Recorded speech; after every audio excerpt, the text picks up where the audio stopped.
Carbondale, Pennsylvania, October, 2022. The morning fog clung thick to the narrow streets of Carbondale, curling around lampposts and trees like a pale shroud. On the bench outside the town's post office, an ivory envelope sat neatly inside P.O. Box 12, no stamp, no return address. Just 7 faint, jagged words scrawled across the front. "She's not dead. Look in the well." Emily Duvall froze in place, staring at the box, the envelope trembling in her hands. A chill spread from her palms, crawling up her spine. She hadn't set foot in Carbondale in nearly 20 years, not since the night the rectory burned and her little sister Rachel was buried in the ashes. At least, that's what everyone in town had believed. She drew in a slow, shaky breath, lifting her gaze to the bell tower of St. Rose's Church, half swallowed in fog. Memories rang in her mind like the toll of its bells, the dark oak pews, the scent of wax and wood, Rachel's name spoken at her memorial, though no one had ever seen her body. Now, the envelope sat in Emily's hand, a chilling reminder that the story was far from over. Her grip tightened, and her eyes darkened. "If you're really still alive, I will find you." That evening, the road into Carbondale stretched out under a silver-gray sunset. Emily Duvall drove slowly past rows of old brick houses, their walls stained and porches sagging. She cracked the window to let in the familiar scent of the town, the damp moss on church steps, the faint must of forgotten fences, and somewhere in the distance, the acrid curl of wood smoke from a rare chimney still alive. Carbondale hadn't changed, as if 20 years had passed in a restless dream. Emily stopped in front of the Doyle boarding house, a modest 2-story building painted cream, its low ceiling and creaking wood door welcoming and unsettling all at once. Margaret Doyle, the owner, was already waiting behind the counter, her silver hair pulled into a tight braid, her gray eyes calm and cold. When Emily set her car keys on the counter, Margaret nodded once. "Emily Duvall." Emily froze a beat. "You remember me? No one forgets the Duvalls in this town." Margaret slid a brass key across to her. "Room 2. Same as before. I put on clean blankets. If you need anything, just ask. And, if anyone asks why you're here, best you keep quiet." Emily didn't reply. She just took the key and climbed the narrow stairs. Room 2 was exactly as she remembered, dusty floral curtains, a sagging wooden bed, a faint scent of lavender clinging to the air. She sat on the edge of the bed, laying the envelope on the table, her eyes fixed on those 7 words. "She's not dead. Look in the well." 10 years in journalism had taught her to doubt everything. But somehow, those 7 words cut through every defense she'd built, igniting fear, hope, and resolve all at once. She opened her suitcase and pulled out an old map of the town, spreading it across the desk. Her finger traced the familiar names: St. Rose Church, Duvall Rectory, the Orchard, the Well. She stopped at the last one. The well. Rachel had always hated it as a child. Whenever their father punished them, he'd threatened to lock them in the cold cellar next to the well. Emily could still picture her sister's eyes back then, frightened, but strangely calm, like she'd already learned how to live in silence. Now she wondered, was Rachel's death really just an accident? Outside, darkness settled. From the window, Emily could see the bell tower of St. Rose peeking through the night fog, its faint yellow light casting long shadows on the empty pews. The bell rang out slow and heavy, echoing off mossy shingles and deep into her chest like a warning. She knew no one in Carbondale wanted the past disturbed. But the letter left her no choice. Emily folded the map, tucked it into her coat pocket, and drew in a long breath. "Tomorrow, I'll go to the well." The next morning, the fog still hadn't lifted. Carbondale lay buried under a pale silence, broken only by the occasional rumble of a passing truck. Emily stood at the boarding house counter, clutching a cup of coffee, her gaze distant, fixed on the condensation clouding the window. She hadn't slept. Memories and questions had crowded her mind all night. footsteps echoing in the church hallway. Rachel's eyes on the last night. The whispers at the funeral for an empty coffin. And now, that envelope and its 7 words burned into her thoughts: she's not dead. Look in the well.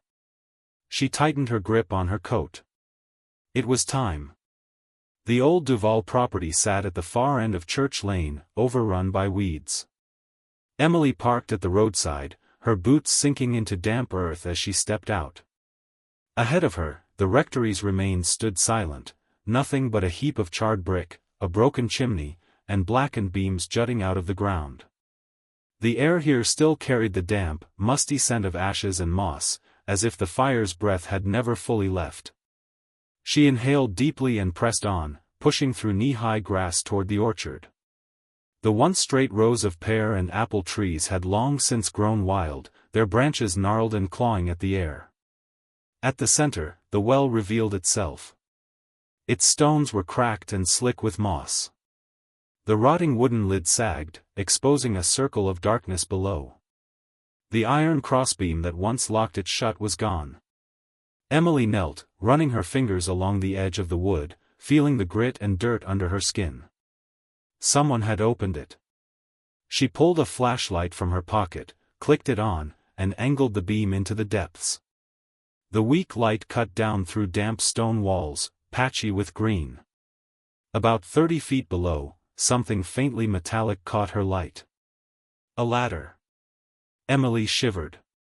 The ladder looked almost new, each rung bolted securely into the stone as if someone had installed it not long ago. She gripped the flashlight tighter, her heart hammering. The well wasn't just a well anymore. It was an entrance. Slowly, she swung her legs over the edge, carefully placing her feet on the first rung. The cold metal bit into her palms. The faint groan of steel echoed through the shaft as she descended. She didn't look up again. Only down. Step by step, sinking deeper into the earth. When her boots finally hit the bottom, the air was dry and cold, heavier than above. Her light swept across a curved stone wall and into a narrow arched opening, just tall enough for her to duck through. She stepped inside. The small stone room was eerily still. In one corner, a child's wooden chair stood with a folded pink blanket neatly placed on it. Beside it sat a battered tin lunchbox, faded cartoons barely visible on its side. Emily let out a sharp breath. That lunchbox belonged to Rachel. Her hands trembled as she lifted the lid. Inside were a few worn crayons and a notebook. Its pages were filled with childish sketches: the house, the orchard, the church walls, and on the final page, a single, shaky line. "If I stayed quiet, Mama would come back." Emily stepped back, the darkness seeming to press in on her. She stared at the cramped room, the walls, the chair, the blanket, the notebook, each one shouting what no one had dared to say. Rachel had been here. And not just once. Emily closed her eyes, fingers tightening around the notebook as she whispered under her breath. "I'll find you." That afternoon, the fog finally began to lift, revealing a leaden sky and wind rustling through the brittle trees. Emily climbed out of the well with dust on her hands, her clothes streaked with dirt, her breath still uneven. In her hand she clutched Rachel's small notebook, the first real proof that the fire all those years ago hadn't been the end. But she didn't head back to the boarding house. Instead, she drove straight to St. Rose Church. The old brick sanctuary still stood, lonely at the center of the square. Its red walls darkened by moss, the tall bell tower looming overhead. The wooden doors were ajar, faint candlelight spilling from within. Emily stepped inside. The silence was heavy, the air cool and still. At the altar, a man was polishing brass candlesticks, his sleeves rolled up, his large hands steady and deliberate. He looked up at the sound of her footsteps. David McLean. The former assistant pastor, now the caretaker of this forgotten place. He glanced at her for a moment, his brow furrowing, then nodded slowly in recognition. Emily didn't speak. She simply held up Rachel's notebook. David's face darkened as he took it in. They sat in the third pew, shafts of pale light falling from the stained glass above. Emily told him everything: the anonymous letter, the well, the underground room, the notebook. David listened without interrupting, his hand gripping the edge of the bench. When she finished, he exhaled, his voice low. "If what you're saying is true, then someone's been lying to us for 20 years. Emily fixed him with a hard stare. "Who?" David hesitated before answering, his voice barely above a whisper: "Thomas Ahern. The deacon of the parish back then, the man closest to her father, the one who handled baptism records, personnel files, everything. He had vanished days after the fire, leaving his apartment empty and his papers scattered. No one asked questions. No one followed up. He left just a few days after the funeral," David added grimly. "And everyone just let it go." Emily's stomach turned. She pointed to the freshly placed ladder at the well on her map. "He put that ladder there. That thing wasn't there 20 years ago. Someone came back." David nodded, his eyes narrowing. "If it's Ahern, then he never really left Carbondale. He just changed his name." Their eyes met, the weight of what they were uncovering sinking in. Emily tucked Rachel's notebook into her coat pocket and stood. "I need to see the records. Baptisms. Personnel. Anything he ever signed." David led her down a narrow hallway to the parish archives, a small room with a single yellow light bulb and rows of dusty filing cabinets. Emily pulled down old ledgers, flipping page after page. Names. Dates. Lists of children baptized. Then she froze. A faint, slanted entry caught her eye. Rachel Duvall, baptism, private ceremony, June 15, 2004, officiant, T.A. She stared at the line until the room seemed to tilt around her. Rachel, alive after the fire? Baptized, in secret, by Ahern? Her fingers gripped the edge of the book until her knuckles whitened. She shut her eyes, and when she opened them again, they burned with a single, unshakable resolve. "Rachel. I will find you. And I will find the truth." That night, Emily sat quietly in room 2 of the Doyle boarding house. On the desk before her, the church records lay open, pages yellowed and scattered, baptism logs, employee rosters, faded receipts. The name Thomas Ahern appeared here and there, then abruptly disappeared from the parish books just 3 days after the Duvall funeral.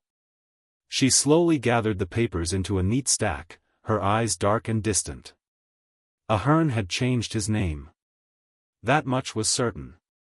And he had never truly left Carbondale. The door creaked open. Margaret Doyle stood there, a teapot cradled in her hands, her gaze steady and unreadable. "I hear you're looking for Ahern," she said softly, her voice quiet but clear. Emily didn't answer. Margaret stepped inside, set the teapot on the desk, and glanced at the pile of records. "If he's still here, he's not Ahern anymore," she continued. "For 18 years now, folks have known him as Edward Ramsay. Lives out on the edge of town. Old house by Cedar Bend." Emily's eyes flashed, her heartbeat quickening. She nodded silently. The next morning, the sky was overcast, drizzle hanging in the air like a veil. Emily drove out to Cedar Bend, the dirt road twisting through wild grass and leaning fences. The house by the woods finally appeared, low and dim, its shutters bolted tight, the roof streaked with moss. She parked a good distance away, cutting the engine, and watched. No sound. No lights. But the muddy grass out front showed fresh tire tracks. Emily stepped out, each footstep cautious, a chill crawling up her spine. The front door was locked tight. Circling around back, she found a sunken wooden cellar door. The old padlock on it was rusted, but a second, newer lock gleamed on the hasp. Someone still came and went. She crouched, pressing her fingers to the lock. It was cold to the touch. Leaning closer, she placed her ear to the wood, listening. For a fleeting moment, she thought she heard something faint, a soft footstep, a creak of wood, or perhaps just the pounding of her own heart. Emily drew back, exhaling slowly, her mind whirling. That cellar, whatever it was, would have to wait until she was ready. On her way back to the boarding house, her phone buzzed. A text message appeared on the screen, no name attached. Don't trust the church. Ask Margaret what she saw that night. Her eyes narrowed, heat rising to her temples. She swung the car around and drove straight back. Margaret was wiping down the counter when Emily strode in. She looked up, unsurprised. What is it you want to know? Emily stood tall, her voice low and steady. That night. What did you see? Margaret was silent for a long moment. Finally, she set her cloth aside, eyes lowering to her hands. I saw a man leaving the rectory, carrying a child wrapped in a blanket. Emily swallowed hard, her pulse pounding. Who? I couldn't be sure, Margaret said, her voice trembling. But it wasn't your father. The room fell silent, heavy with implication. Emily stood motionless, her fists clenched tight, as if letting go might make everything collapse. She whispered under her breath, barely audible. I'll find you, Rachel. No matter who he is. That night, Emily didn't sleep. She sat by the boarding house window, staring out at Carbondale's silent square. The bell tower was shrouded in fog, streetlights casting cold yellow streaks across the damp pavement. In her hand, she gripped the cellar key, the one she'd quietly taken from the Ramsey house before leaving. The text still echoed in her mind, don't trust the church. Ask Margaret what she saw that night. And Margaret had answered. The man who carried Rachel away that night wasn't her father. It was Edward Ramsey. Or rather, Thomas Ahern. At dawn, Emily returned to Cedar Bend. Overnight rain had turned the dirt road into mud, deep tire tracks etched into the earth. She parked far back, stepping out into the chill air, her breath white. The house was as dark as before. She slipped around to the rear, heart pounding as she crouched by the cellar doors. The key turned easily in the lock with a soft click. Emily took a deep breath and pushed the doors open. Below was a narrow wooden staircase, damp and creaking, the air thick with mildew. Her flashlight beam swept over stone walls lined with torn religious posters. At the bottom, a steel door waited, old, but not untouched. She pressed it hard, the hinges groaned open. The sight froze her. A windowless room, maybe 20 feet across, low-ceilinged. The walls were covered in photographs, children of all ages, their faces blank, each one marked with a name scrawled in red ink. On a table, notebooks stacked high, filled with cramped writing, dates, weights, progress, cleansed. Emily's hands shook as she opened one. Familiar names stared back at her, Claire Morley. Naomi Walsh. Lily Green. Rachel Duvall. The air in the room seemed to thicken, pressing on her chest. Each photo, each line of ink cut deeper into her. Rachel wasn't the only one. How many others had been taken, renamed, raised, in the shadows? In one corner sat a small iron bed, the pillows still indented, the blanket folded neatly, and on top, a worn doll with glass eyes that gleamed in her flashlight beam. She turned slowly. And saw him. Edward Ramsey. He stood in the stairwell shadows, taller than she expected, older, but his eyes gleamed sharp and cold. You shouldn't be down here, he said, voice calm, as if they were simply discussing the weather. Emily stood her ground, heart racing, her grip tightening around Rachel's notebook. Her voice was low, steady. I'm taking her out of here. And I'm ending this. He didn't move. For a long beat, he simply stared, then smiled faintly, chilling. You don't understand. She doesn't want to leave. She's been saved. The words hit her like a hammer, but she didn't flinch. Instead, she took half a step back, her voice just above a whisper. I'll find you, Rachel. No matter what you believe. I'm not leaving you behind. He stayed rooted, silent, watching her as she turned and climbed back up the stairs, his face catching the edge of her light, wearing an expression that was almost satisfied. The next morning, Emily returned to St. Rose Church. The wooden door was ajar, the air inside still and cold, the faint creak of stained glass echoing as she stepped in. David McLean was already waiting in the front pew, his gaze darkening when he saw her approach. She set Rachel's notebook down on the table, her eyes steady. I saw him, she said, her voice hoarse, tired but unshaken. David didn't ask who. He just exhaled, nodded faintly, then reached under the pulpit to unlock a heavy wooden box. He placed it on the table, his eyes avoiding hers as though he couldn't bear to look directly at it. Everything we ever kept is in here, he murmured. Emily lifted the lid. Inside were stacks of leather-bound files, thick with dust, their edges frayed. She slipped on gloves and began pulling them out one by one. Each bore a child's name. Claire Morley. Naomi Walsh. Lily Green. Rachel Duvall. And many more. Every file recorded the same chilling details: date of birth, date of cleansing, new name, place sent. Old photographs pinned to the pages, Ahern's jagged handwriting scrawled at the bottom of each.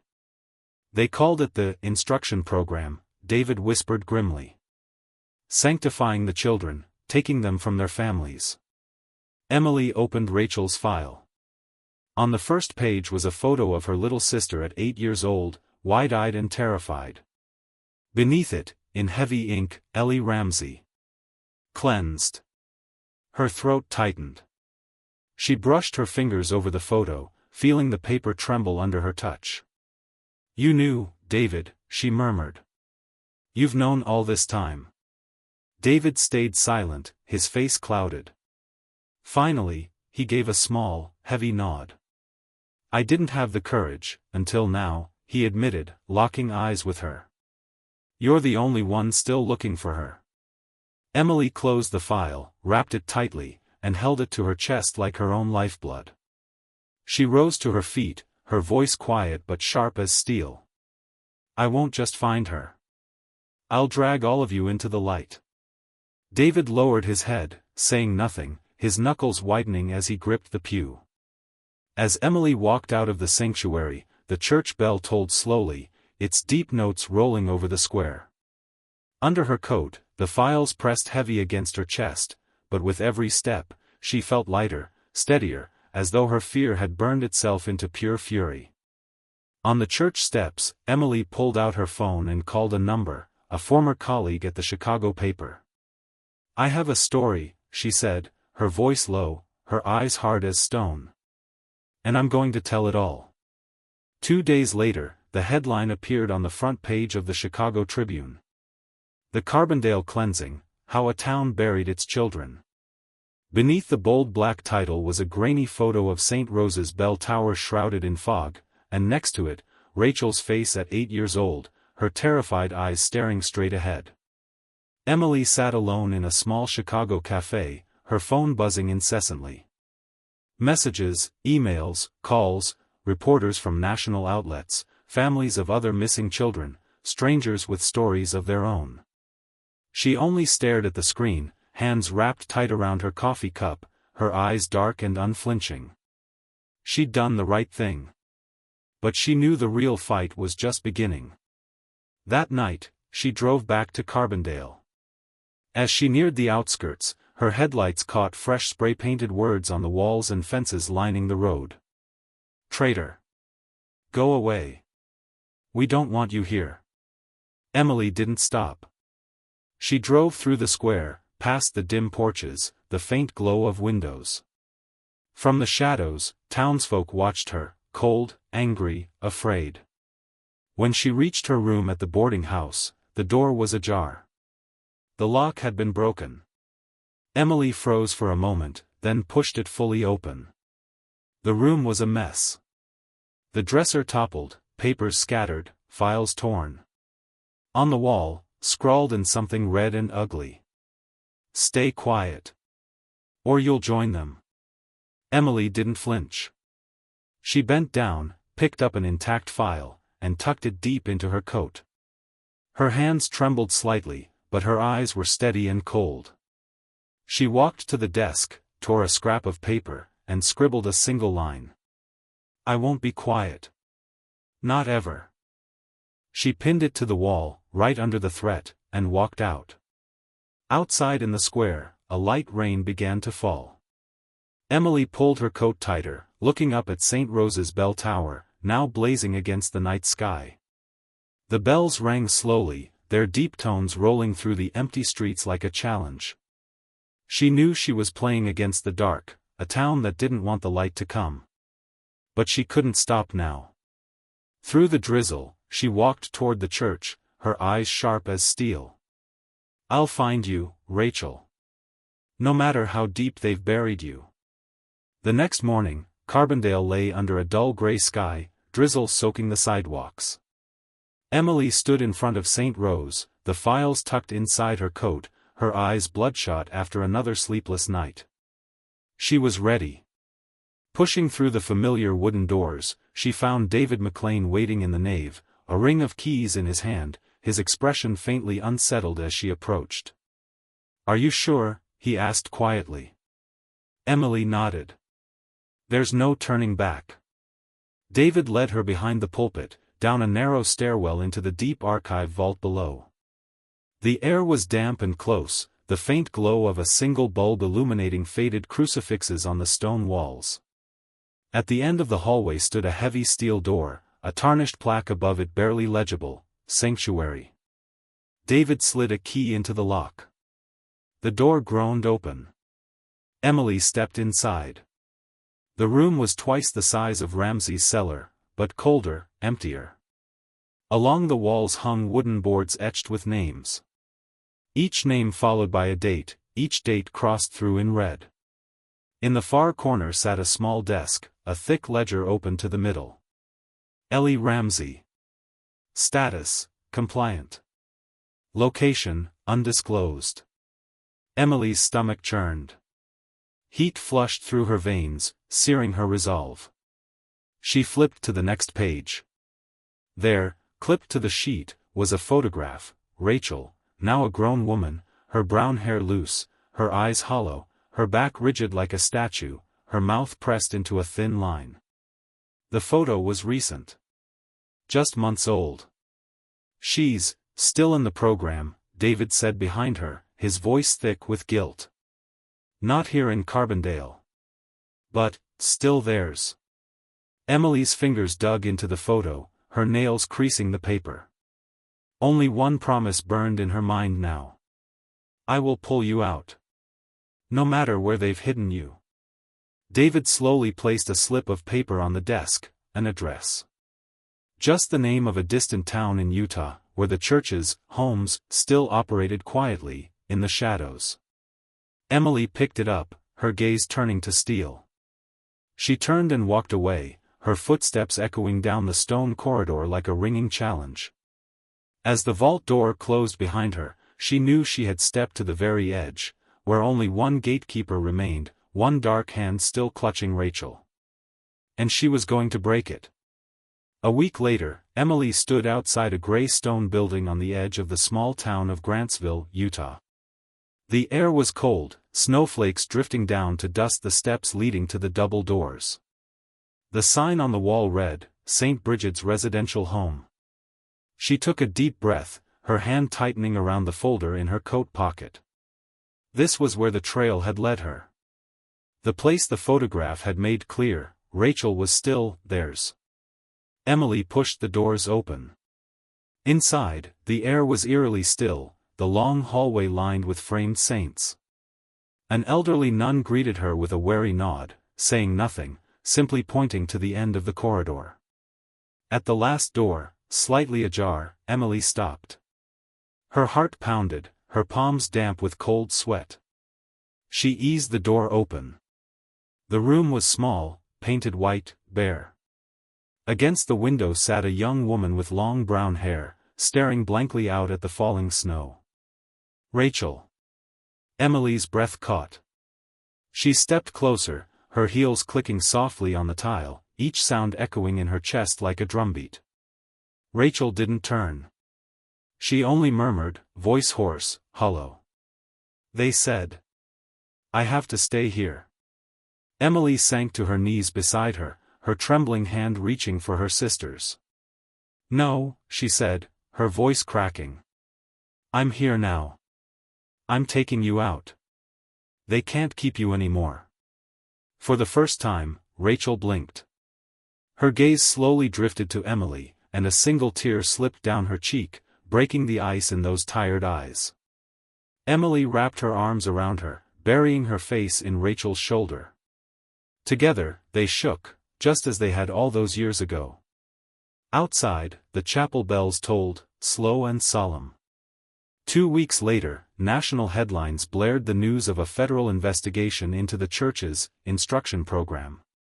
Emily Duvall's name was on every front page, under a single, searing headline. The woman who brought the children back to the light. But to her, none of it mattered as much as the fragile, thin hand still clutched in her own, warm at last. As the two sisters walked out of the gates of St. Bridget's, snow falling thick and white, a pale sun broke through the gray clouds, casting light on the road ahead. Emily squeezed Rachel's hand, bowed her head slightly, and whispered. You've been found. And we'll never go back to the dark again.